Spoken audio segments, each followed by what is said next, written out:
Kenapa Bang kok tidak ketemu? Ya, by telepon nanti.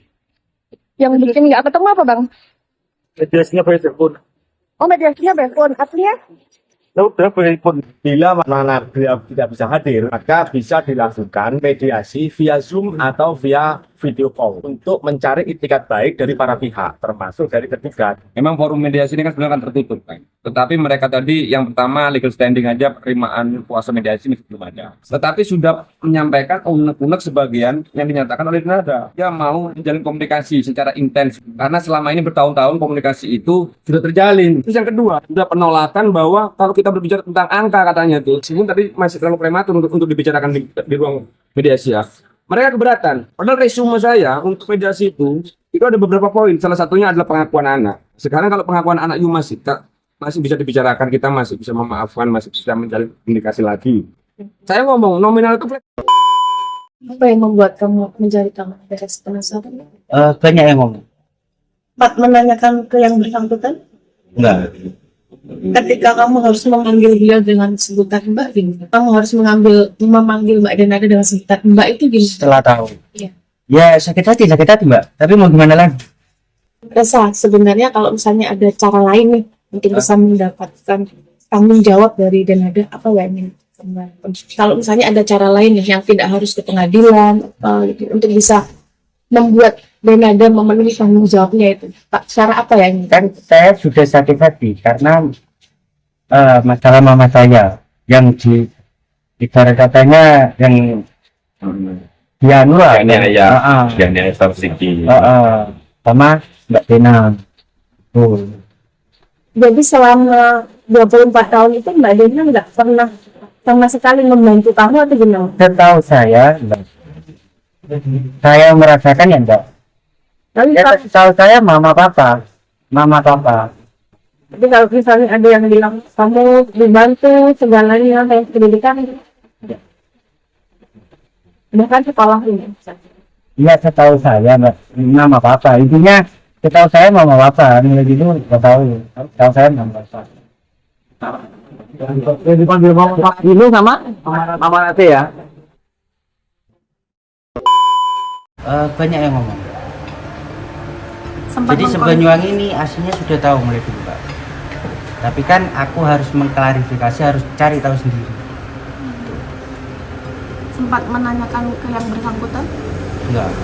jadi sebetulnya saya masih ada hubungan elementasi afiliasi hubungan keluarga saya dengan tergugat itu, khususnya dengan Mbak Dena itu. Jadi yang pertama ini yang saya sampaikan, Mbak Dena, saya minta maaf harus mengambil sikap seperti ini, ya. Tapi jenengan yang memaksa saya untuk mengambil sikap seperti ini, bukan atas inisiasi dan keinginan saya pribadi, tidak. Tapi jenengan yang memaksa saya untuk mengambil sikap seperti ini. Nah, mengambil upaya hukum seperti ini. Itu makanya kalau nantinya terjadi potensial loss, yang saya nggak tahu nanti dampaknya gimana terhadap karirnya, itu sebetulnya bukan keinginan saya, bukan kesengajaan saya. Tapi yang jelas, siapa yang berbuat dia harus bertanggung jawab. Itu satu. Artis D terancam pidana jika perdata yang diajukan oleh Resa terbukti artis D menelantarkan anak.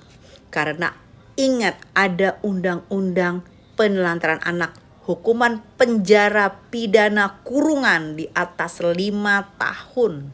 Artis D akan kehilangan kebebasannya dan terancam kekayaannya karena akan dihitung 24 tahun anak ditelantarkan karena kewajiban ibu memenuhi kebutuhan anak, hak pokok, makan, kuliah, sekolah, itu adalah kewajiban ibu jika anak itu di luar nikah.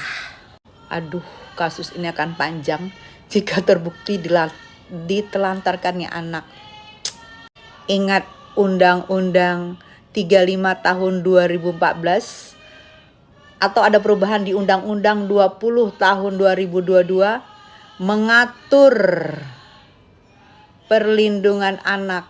Ingat, anak yang terlantar diasuh oleh negara, maka negara juga bisa ikut serta menyembunyikan identitas orang tua. Itu juga hukumannya wow. Jadi menurut aku udah akuin aja. Tidak ada kata malu. Ingat, ada ancaman kurungan loh. Kembali lagi di Iyo Channel.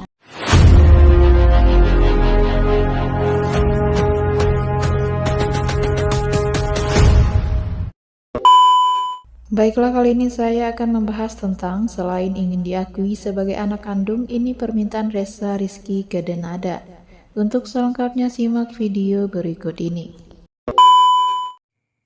Jika memang benar ya, kalau si artis D ini memang adalah ibu kandung daripada si Reza ini, benar-benar ini adalah hal yang sangat mematahkan hati semua anak di dunia ketika tahu bahwa kita nggak diinginkan ibu kandung kita ditelantarkan ibu kandung kita tidak dinafkahi ibu kandung kita, tapi ibu kandung kita bisa menafkahi anak kandungnya yang lain. Sampai benar-benar di titik darah penghabisannya, kayak diperjuangkan kesembuhannya, diperjuangkan biaya hidupnya sampai segitunya. Sementara kita sendiri harus kerja pontang-panting mati-matian tuh dengan gaji segini, 1,5 juta. Jika memang benar seperti itu ya, aku juga masih menunggu apakah nanti akan ada tes DNA untuk membuktikan apakah memang benar Reza ini adalah anak kandung daripada si artis D ini. Begini, beberapa kali di acara TV, artis D ini datang sambil nangis-nangis menceritakan bagaimana ibu kandungnya dia itu mendoakan artis D ini, sangat sayang, sangat benar-benar mencintai dia dengan begitu besar. Artis D ini beruntung punya ibu yang menyayangi dia, yang bela-belain, yang mendoakan dia dengan cucuran air mata. Terus gimana dengan nasib Reza? Apakah dia juga didoakan, dicintai dengan sama besarnya? Apakah tidak ada perasaan seperti itu dalam hati artis D ini jika memang benar ya? Itu anak kandungnya? Aku sangat menyayangkan sih.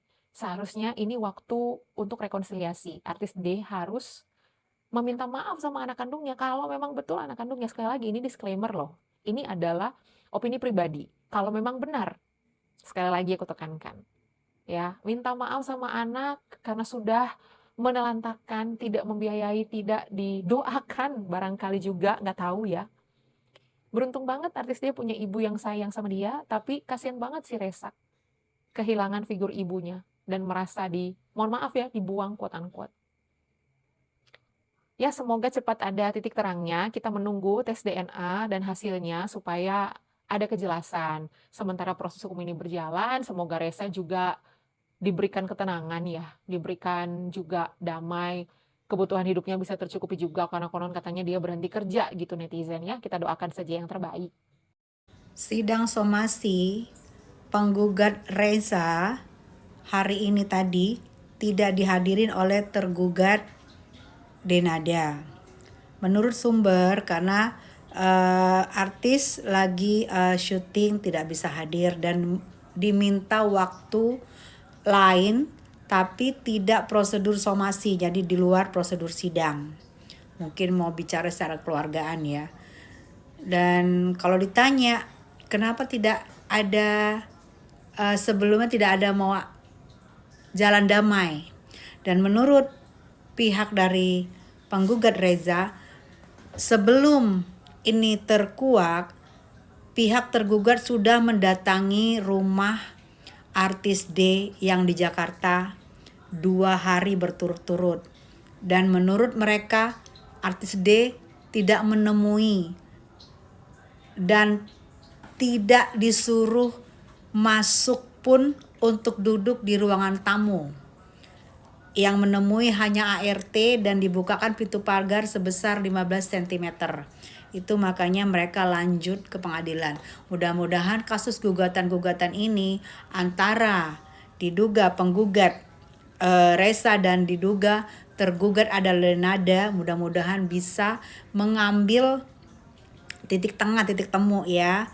Semoga tidak ada ancaman-ancaman kurungan ke depannya. Ini aku kalau ngomong nih antara ibu dan anak, aku antara emosi, antara sedih, antara pokoknya campur aduk.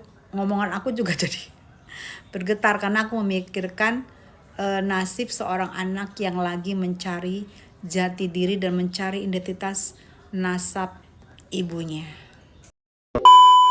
Seorang pemuda asal Banyuwangi, Reza Rizky Rosano, 24 tahun, menggugat penyanyi Denada Tambunan terkait dugaan penelantaran anak. Resa mengaku sebagai anak kandung Denada yang ditinggalkan sejak kelahirannya tahun 2002. Ia mendaftarkan gugatan tersebut ke Pengadilan Negeri Banyuwangi pada akhir November lalu. Muhammad Firdaus Yuliantono selaku kuasa hukum Resa menjelaskan, gugatan kliennya didasarkan pada pasal 43 ayat 1 Undang-Undang Nomor 1 Tahun 1974 tentang perkawinan. Pasal tersebut menjelaskan bahwa setiap anak yang lahir di luar perkawinan hanya mempunyai hubungan perdata dengan ibunya atau keluarga ibunya. Pengacara Resa menghormati bila Denada masih enggan mengakui kliennya sebagai anak kandung. Namun mereka menunggu bukti yang akan dipakai tergugat untuk menegaskan status antara Resa dan Denada. Di sisi lain, kuasa hukum penggugat menuding Denada yang dianggap tak pernah ikut campur dalam kehidupan Resa hingga sekarang. Hal ini membuat klien mereka merasa dirugikan. Pihak penggugat tak segan menaksir kerugian yang disebabkan oleh Denada. Disebut bahwa nominal gugatan tersebut mencapai angka miliaran rupiah. Selama hampir 24 tahun, Resa mengaku hidup dalam keterbatasan ekonomi dan tidak pernah menerima nafkah dari Denada. Ia pun menggambarkan kehidupannya yang sangat kontras dengan gemerlap dunia hiburan. Saat ini Resa bekerja sebagai penjaga toko kelontong yang beroperasi 24 jam. Ia mengaku hanya menerima upah di bawah standar upah minimum Kabupaten Banyuwangi. Menanggapi hal ini, Denada belum memberikan penjelasan secara langsung. Risna Auris sebagai perwakilan manajemen artis tersebut memberikan penjelasan sikap lewat pernyataan resmi. Menurutnya, persoalan ini merupakan masalah keluarga yang masuk ke dalam ranah privasi sang artis. Manajemen menegaskan ini bukan hal mudah untuk Denada. Denada pun telah menyerahkan masalah ini ke tim pengacara sembari memahami reaksi dan serta pertanyaan yang muncul di luar perihal dugaan ini.